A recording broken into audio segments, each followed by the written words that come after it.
chaîne qui vous édifie. En eux, et ils ne demeurent pas en Christ Jésus. Là, il renverse les choses, il renverse l'ordre.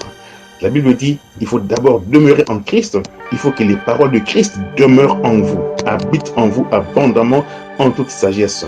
Alors, les paroles de Christ vont te laver, vont te donner la pensée de Dieu, vont te donner les réflexes de Dieu, vont te séparer du péché, vont te séparer du monde. Alors que tu peux demander des choses, non pas selon les convoitises de la chair, non pas selon les convoitises des yeux, non pas selon ton orgueil pour satisfaire ton orgueil, mais selon la volonté de Dieu. Et le Père va répondre à ta prière. Gloire à Dieu. 1 Pierre, chapitre 2, verset 1 à 2, nous lisons: rejetant donc toute malice et toute ruse, la dissimulation, l'envie, toute médisance, désirez, comme des enfants nouveau-nés, le lait spirituel et pur, afin que vous croissiez pour le salut.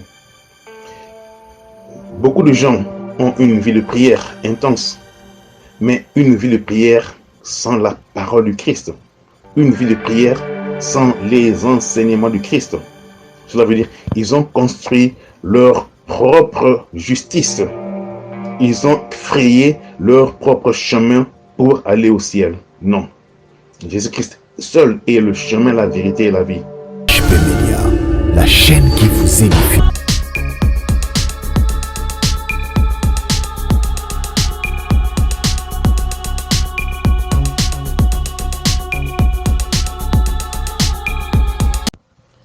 Salut mes bien-aimés, chers amis, messieurs et madame, que la paix du Seigneur Yeshua Mashiach abonde dans nos vies. Aujourd'hui, nous allons partager sur la nécessité d'être rempli ou saturé de l'esprit de Adonai, Dieu très haut, et vivre en conséquence. Donc notre sujet aujourd'hui, c'est la saturation spirituelle, fondement de la vie chrétienne. La saturation signifie le degré ou le niveau où un élément est complètement dissous et absorbé jusqu'au maximum possible. Prenons un exemple. Lorsque le sucre est mélangé avec de l'eau bouillie, de l'eau chaude, et vous y mettez du sucre et du lait, puis vous le mélangez, vous le mixez pendant plus ou moins 30 secondes, le sucre et le lait disparaissent, du moins au niveau de nos yeux. Ils sont dissous et absorbés dans l'eau chaude. Le sucre et le lait ne disparaissent pas en fait, mais ils sont absorbés, ils sont mélangés, ils sont dissous dans l'eau chaude, ça devient une seule substance. Cela est appelé une réaction saturée. Alors, la Bible enseigne que Dieu nous a créés à son image, à sa ressemblance et à sa gloire. À cause du péché d'Adam et de nos propres péchés que nous commettons, notre être entier, cela veut dire esprit, âme et corps, a perdu cette image et cette gloire originelle. Romains 3, 23. Car tous ont péché et sont privés de la gloire de Dieu. Voilà pourquoi Christ est venu, pour nous retourner à l'état d'image de Dieu, à la position que nous avons perdue au jardin d'Éden.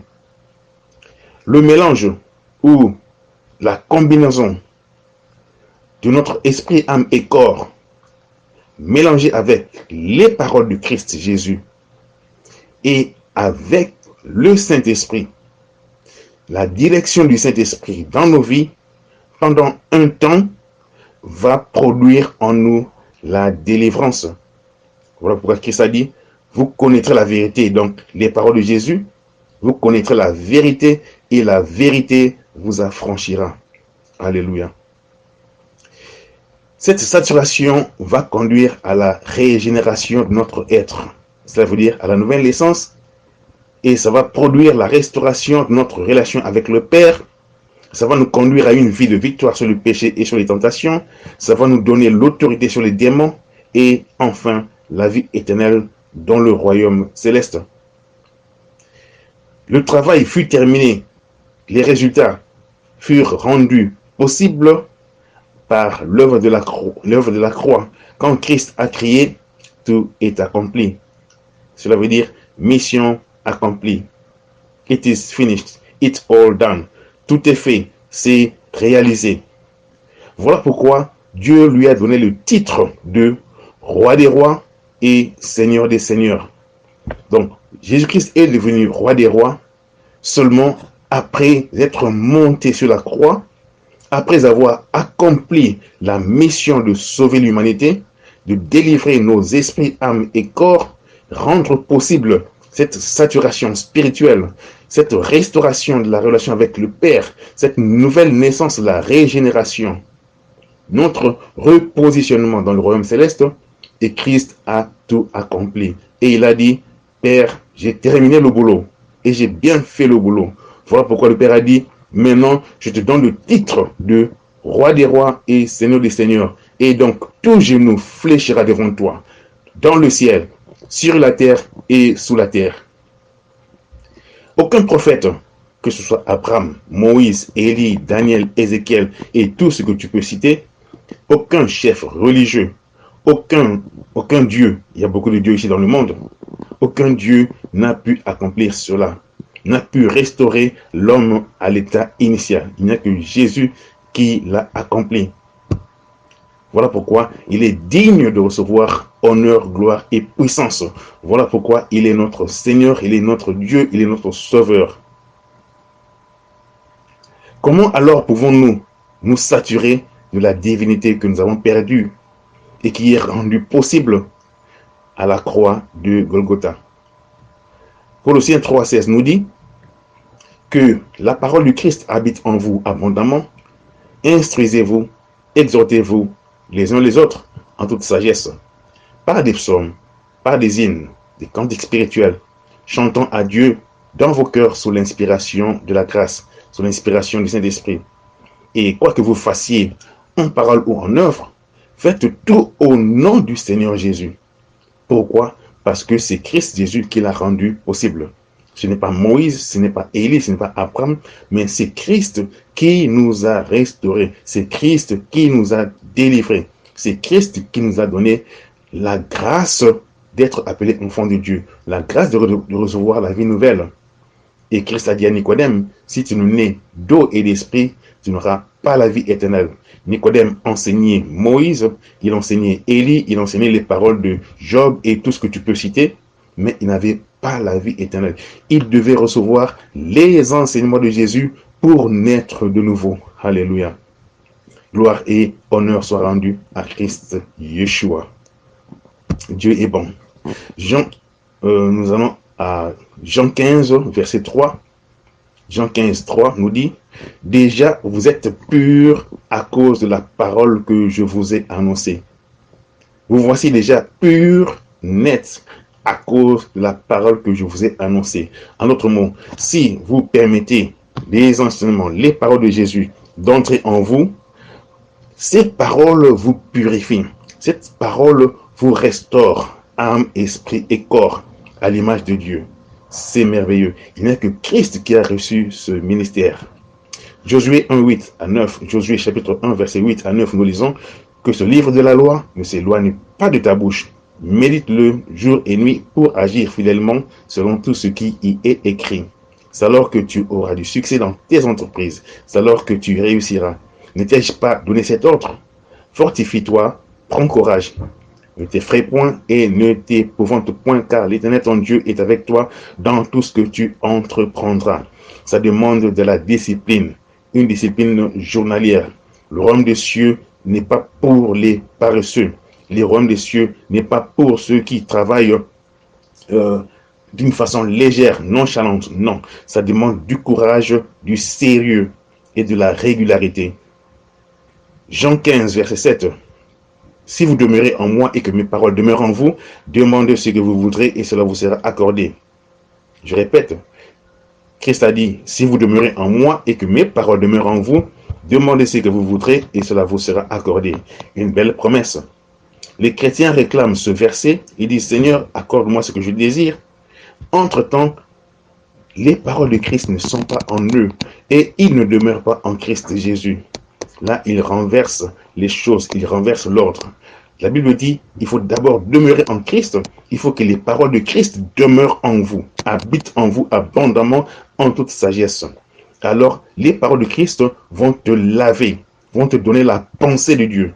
vont te donner les réflexes de Dieu, vont te séparer du péché, vont te séparer du monde. Alors que tu peux demander des choses, non pas selon les convoitises de la chair, non pas selon les convoitises des yeux, non pas selon ton orgueil pour satisfaire ton orgueil, mais selon la volonté de Dieu, que le Père va répondre à ta prière. Gloire à Dieu. 1 Pierre, chapitre 2, verset 1 à 2, nous lisons: rejetant donc toute malice et toute ruse, la dissimulation, l'envie, toute médisance, désirez, comme des enfants nouveau-nés, le lait spirituel et pur, afin que vous croissiez pour le salut. Beaucoup de gens ont une vie de prière intense, mais une vie de prière sans la parole du Christ, une vie de prière sans les enseignements du Christ. Cela veut dire qu'ils ont construit leur propre justice. Ils ont frayé leur propre chemin pour aller au ciel. Non. Jésus-Christ seul est le chemin, la vérité et la vie. Il n'y a pas d'autre voie, il n'y a pas d'autre moyen, il n'y a pas d'autre expérience personnelle qui peuvent remplacer l'ordre que Christ a donné, qui peuvent remplacer l'évangile de Jésus-Christ, ou qui peuvent te permettre de croître vers le salut authentique et biblique. Grande est la tentation de suivre un évangile différent. Galates chapitre 1, verset 6 à 8 nous dit: je m'étonne que vous vous détourniez si promptement de celui qui vous a appelé par la grâce de Christ pour passer à un autre évangile. Non pas qu'il y ait un autre évangile, mais il y a des gens qui vous troublent et qui veulent renverser l'évangile de Jésus. Soulignez, renverser. Il y a des personnes qui renversent l'évangile de Jésus. Au lieu de prêcher ce que Jésus a prêché, ils prêchent autre chose. Ils prêchent leurs expériences. Ils prêchent leur vision. Ils prêchent leur découverte. Non. Paul n'a pas prêché ce que lui, il a senti. Pierre n'a pas prêché ce que lui, il connaît. Ils ont prêché les enseignements de Jésus.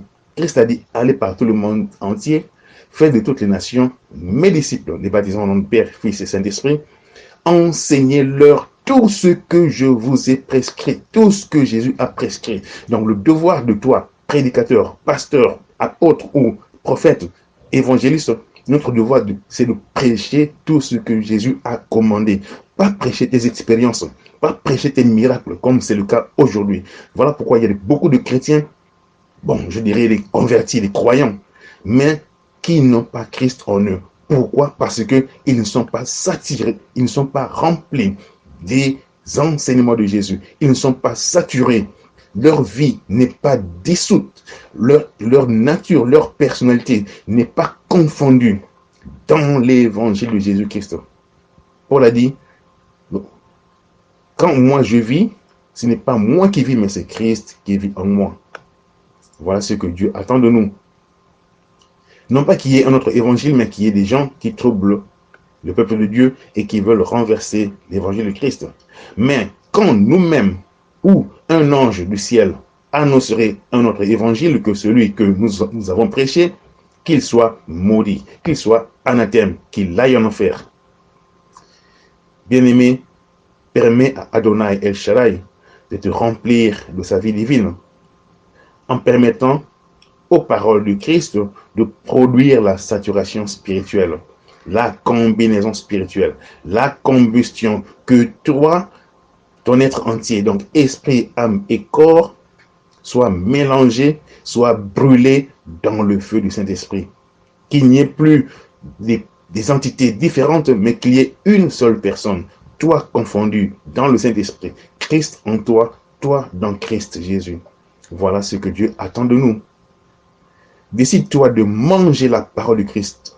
Prends la décision de dévorer les paroles du Christ tous les jours. Et ces paroles vont produire la nouvelle naissance, la régénération. Ne vous conformez pas au siècle présent, mais soyez transformés par le renouvellement de votre intelligence. Ton intelligence sera renouvelée lorsque tu permets aux paroles du Christ d'entrer dans toi. Car les paroles du Christ entrent dans toi et purifient tes pensées, purifie tes désirs, purifie même les réactions de ta chair. Il y a des personnes qui, lorsqu'ils voient une fille passer, la chair bouge. Lorsqu'ils voient un joli garçon passer, ils tremblent. Non, la parole de Dieu doit te délivrer de tous ces désirs de la chair, la convoitise des dieux, la convoitise de la chair et de l'orgueil de la vie. Ce n'est que les paroles de Jésus qui sont capables de produire cette nouvelle naissance. Et ce ministère, cette mission n'a pas été confiée à Moïse. Cette mission n'a pas été confiée à David. D'ailleurs, David lui-même est tombé dans les convoitises de la chair. Cette mission n'a pas été confiée à Élie ou à d'autres personnes. Mais ça a été confié à Jésus. Lui seul est capable de te donner la vraie délivrance sur les œuvres de la chair, la convoitise des cieux, la convoitise de la chair, l'orgueil de la vie et les passions de ce monde, la poursuite de l'argent, la poursuite du plaisir et toutes sortes d'idolâtrie. Il n'y a que Christ Jésus qui peut te délivrer et qui peut transformer ton raisonnement, ta pensée, qui peut te régénérer l'esprit, l'âme et corps, et te donner une pensée nouvelle et t'aider à marcher par le Saint-Esprit. La vie remplie du Saint-Esprit sera possible et tu seras en mesure d'exercer un ministère qui va donner gloire à Dieu. Le ministère selon la volonté de Dieu et suivant l'appel de Dieu au temps que Dieu a fixé. Pas en précipitant les choses comme c'est le cas aujourd'hui. Beaucoup de choses entrent dans le ministère en précipitation. Ils sont comme un poisson attrapé dans la mer ou dans le fleuve et qui est mis sur le poêle dans la marmite, et le poisson n'a pas été lavé proprement, l'intérieur du poisson n'a pas été purifié ou enlevé, et ce poisson est plongé dans la marmite et on prépare. Conséquence, la nourriture va goûter, je ne sais pas comment décrire cela, ce sera amer. Pourquoi? Parce que le poisson, qui est d'ailleurs très bon lorsque c'est bien préparé, mais le poisson n'a pas été lavé, purifié à l'extérieur, à l'intérieur. C'est ça le cas de beaucoup de frères et sœurs qui entrent dans le ministère sans avoir permis à Dieu de les laver de l'extérieur et de l'intérieur. Voilà pourquoi ils causent des accidents terribles dans l'église. Ils sont des dangers publics dans l'église et également dans la société. Parce que les pasteurs qui prennent des filles, des enfants, des diacres et autres, ils commettent des impuretés, des souillures, ils commettent des abus sexuels, des vols et toutes sortes d'actes terribles. Cela affecte des familles et cela affecte la société. Beaucoup de serviteurs de Dieu, soi-disant, se sont enrichis à cause du travail de Dieu. Et pourtant, dans la Bible, Paul a travaillé très durement. Le travail du Paul ou le ministère de Paul n'a pas rendu Paul un riche. Mais aujourd'hui, les pasteurs qui ont des églises 3-4, ils sont des riches. Aux États-Unis, être pasteur, c'est parmi l'un des boulots qui paye très bien. Aux États-Unis, un pasteur peut sortir chaque mois avec 50 000 $. Parce qu'ils ont des assemblées, des grandes églises de 1000, 2000, 5000 personnes. Et ils insistent sur la dîme. Alors, si 5000 personnes peuvent donner la dîme, ne fût-ce de 20 $, ça fait combien? Donc, aux États-Unis, les pasteurs qui apprennent à bien parler, à bien s'habiller et à plaire à la masse, à dire des paroles que les gens veulent entendre, ces pasteurs attirent une grande foule. Et comme ils insistent sur la dîme, et chaque semaine ou chaque mois, ils peuvent sortir avec 20 000 $ et plus peut-être. Voilà l'état dans l'église. Christ ne fut pas millionnaire. Matthieu n'était pas un millionnaire. Ni Jean n'était pas un millionnaire. Ni Paul n'était pas un millionnaire. Mais la Bible dit dans Acte 2 et Acte 4 que les disciples apportaient les biens et argent et remettaient aux apôtres. Et les apôtres faisaient la distribution, la gestion équitable dans l'église, à tel point qu'il n'y avait pas de pauvres au milieu d'eux. Voilà ce que la Bible nous apprend. Tout ce qui est différent de cela, mon bien-aimé, c'est un évangile différent. Quel que soit l'endroit où on vous a prêché cela, c'est un évangile différent de ce que Paul et Pierre ont prêché. Que le Seigneur nous bénisse. Shalom à tous et shalom à toutes.